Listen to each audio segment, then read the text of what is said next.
গণ অধিকার পরিষদের সভাপতি নুরুল হক নূর এবং ছাত্র অধিকার পরিষদের সাধারণ সম্পাদক নাজমুল হাসানের উপর হামলার পর তাদের দেখতে ঢাকা মেডিকেল কলেজ ঢামেক হাসপাতালে যান বীর চট্টলা টিভির চেয়ারম্যান এস.এম. গিয়াসউদ্দিন সম্রাট।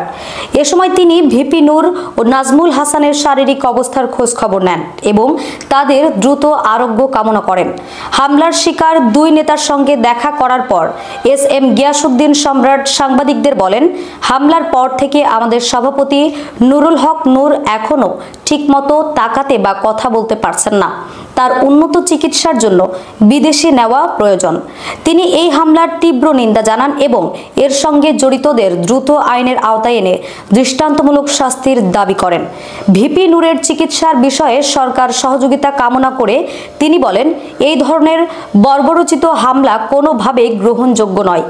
ভবিষ্যতে যাতে এমন ঘটনার পুনরাবৃত্তি না ঘটে সেজন্যই সরকারকে কঠোর ব্যবস্থা নিতে হবে। তিনি ভিপি নূর ও নাজমুল হাসানের দ্রুত সুস্থতা কামনা করে দোয়া করেন। আমরা বীর চট্টলা টিভি এখন ঢাকা মেডিকেলে এই মুহূর্তে আপনারা দেখতে পাচ্ছেন নুরুল হক নুরু গণ অধিকার পরিষদের মাননীয় চেয়ারম্যান মহোদয়কে উন্নত ট্রিটমেন্টের জন্যে এখন ওনার সিটি স্ক্যান করানোর জন্যে ওনাকে নিচ্ছে। ওনার বর্তমানে শারীরিক অবস্থা খুবই সন্নিকটে। ওনাকে উন্নত চিকিৎসার জন্যে মনে হয় যে বিদেশে নেওয়া খুবই জরুরি প্রয়োজন। ওনাকে উন্নত চিকিৎসার জন্য তাই আমরা মাননীয় সরকারের কাছে আবেদন করছি ওনাকে উন্নত চিকিৎসার জন্য।